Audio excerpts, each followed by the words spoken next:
घुस के मारना और करना, ये बातें देखिए ना 2024 में इस तरह की बातें कौन करता है? कोई भी जो सेन माइंड होगा क्या वो इस नफरत की बुनियाद पर इस तरह की बातें करेगा? लिहाजा इसलिए भी जरूरी है नहीं, आतंकवादियों से तो नफरत होनी ही चाहिए फवाद साहब, टेररिज्म से नफरत तो होनी ही चाहिए।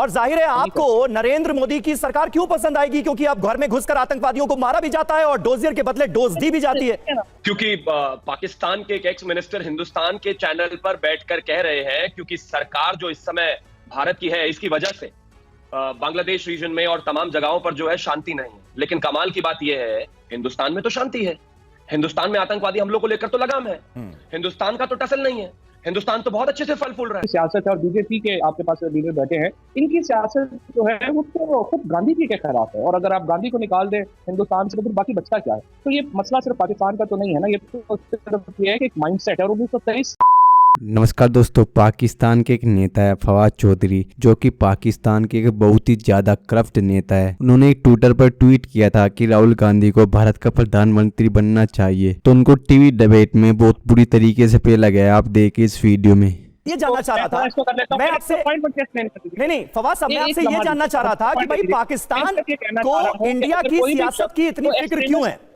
हमारे सियासतदानों पर आपकी इतनी नजर क्यों है कि राहुल गांधी का आप एक एक बयान देख रहे हैं?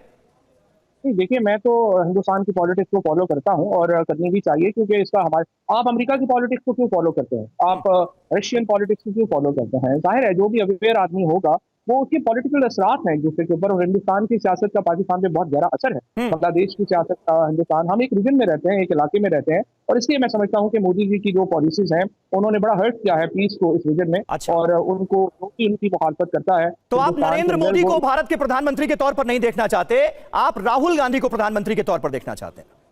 नहीं, तो राहुल गांधी से कोई ऐसी नहीं है, तो मैं सिर्फ हर उस शख्स को सपोर्ट करूंगा जो कि एक एक्सट्रीमिज्म के खिलाफ होगा, चाहे वो पाकिस्तान में हो, चाहे वो हिंदुस्तान में हो, चाहे बांग्लादेश। ठीक है फवाद साहब, मैं चाहूंगा आप हमारे साथ बने रहें। अब हम थोड़ा डिबेट को ओपन कर देते हैं। हमारे साथ कुछ और खास मेहमान जुड़े हुए हैं। शिवम त्यागी हैं, प्रवक्ता भारतीय जनता पार्टी के, वरुण पुरोहित हैं, नेता कांग्रेस के, और मेजर जनरल संजय सोय साहब भी हमारे साथ जुड़ रहे हैं। हैदर हयात खान साहब वरिष्ठ पत्रकार हैं, सीनियर सहाफी हैं, वो भी पाकिस्तान से हमारे साथ लाइव मौजूद हैं। शिवम, ये क्यों सवाल बार बार अब पूछा जा रहा है कि भाई राहुल गांधी से बड़ा प्रेम है पाकिस्तान को, इसलिए पाकिस्तान के सियासतदान इस तरह की बातें कर रहे हैं? पीएम मोदी ने कहा है कि पहले डोजियर देते थे, अब डोज देते हैं पाकिस्तान को। क्योंकि पाकिस्तान के एक एक्स मिनिस्टर हिंदुस्तान के चैनल पर बैठकर कह रहे हैं, क्योंकि सरकार जो इस समय भारत की है इसकी वजह से बांग्लादेश रीजन में और तमाम जगहों पर जो है शांति नहीं है। लेकिन कमाल की बात यह है हिंदुस्तान में तो शांति है, हिंदुस्तान में आतंकवादी हमलों को लेकर तो लगाम है, हिंदुस्तान का तो टसल नहीं है, हिंदुस्तान तो बहुत अच्छे से फल फूल रहा है। आप ही के लोग कह रहे हैं कि हिंदुस्तान किस तरीके से आगे बढ़ रहा है, तो जाहिर है यही साबित करता है राहुल गांधी को चाहने वाला, कांग्रेस को चाहने वाला हर एक व्यक्ति वही है जो हिंदुस्तान को कमजोर करना चाहता है।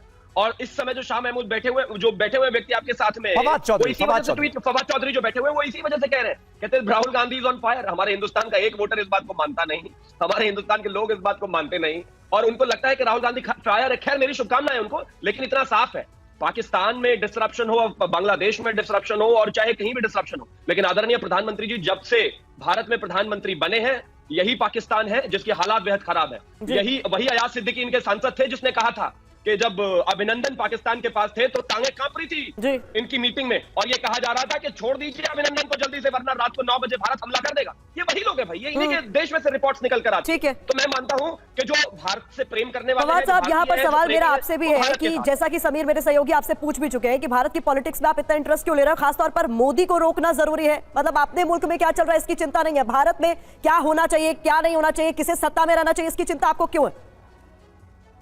चिंता जिसका मैंने आपको कहा कि वो तो हर तरफ ही होना चाहिए। मैं सिर्फ एक पॉइंट बार क्लैरिफाई करता हूँ कि जो पहली बात तो ये है कि मोदी जी की जो इस वक्त की सियासत है और बीजेपी के आपके पास लीडर बैठे हैं, इनकी सियासत जो है वो तो खुद गांधी जी के खिलाफ है। और अगर आप गांधी को निकाल दें हिंदुस्तान से तो फिर बाकी बचता क्या है? तो ये मसला सिर्फ पाकिस्तान का तो नहीं है ना, ये तो सिर्फ ये है कि एक माइंडसेट है। और 1923 से हिंदू महासभा की जो पॉलिटिक्स है उसके खिलाफ जो है, और हिंदू आज जो जुग्राफियाई आपको तकसीम नजर आती है, ये इसी नफरत का नतीजा है जो कि हिंदू महासभा की सियासत 1920 से शुरू हुई और उसका नतीजा 47 में आया। और ये जो आप घुस के मारना और करना, ये बातें देखिए ना 2024 में इस तरह की बातें कौन करता है? कोई भी जो सेन माइंड होगा क्या वो इस नफरत की बुनियाद पर इस तरह की बातें करेगा? लिहाजा इसलिए भी जरूरी है। नहीं, आतंकवादियों से तो नफरत होनी ही चाहिए फवाद साहब, टेररिज्म से नफरत तो होनी ही चाहिए। और जाहिर है आपको नरेंद्र मोदी की सरकार क्यों पसंद आएगी, क्योंकि अब घर में घुसकर आतंकवादियों को मारा भी जाता है और डोजियर के बदले डोज दी भी जाती है। तो आप ये कह रहे हैं कि पहले की सरकारें ज्यादा सही थी। देखिए, अब आपने जो बात की घर में घुस के मारने को, तो अभी तो चाइना ने आपको घर में घुस के मारा। इससे पहले जब ऑपरेशन रेड क्रॉस में पाकिस्तान की फौज ने आपको घर में घुस के मारा। फवाद साहब, ये तो ख्याली पुलाव बनाने लगे आप। देखिए ना, ये तो आपका पॉइंट ऑफ व्यू हो सकता है एंड आप जो मर्जी अपने टीवी पे प्रोपेगेंडा करें, बट फैक्ट इज कि आज जो हिंदुस्तान की जो सरहदें हैं वो बहुत ज्यादा वल्नरेबल हैं। आपको चाइना जब चाहे अंदर घुस के मारता है। पाकिस्तान में मकबूजा कश्मीर में कितनी वल्नरेबल है ये तो पता ही चलता है कि सर्जिकल स्ट्राइक हो जाती है। अब अगर आतंकवादी हमला होता है तो एयर स्ट्राइक हो जाती है।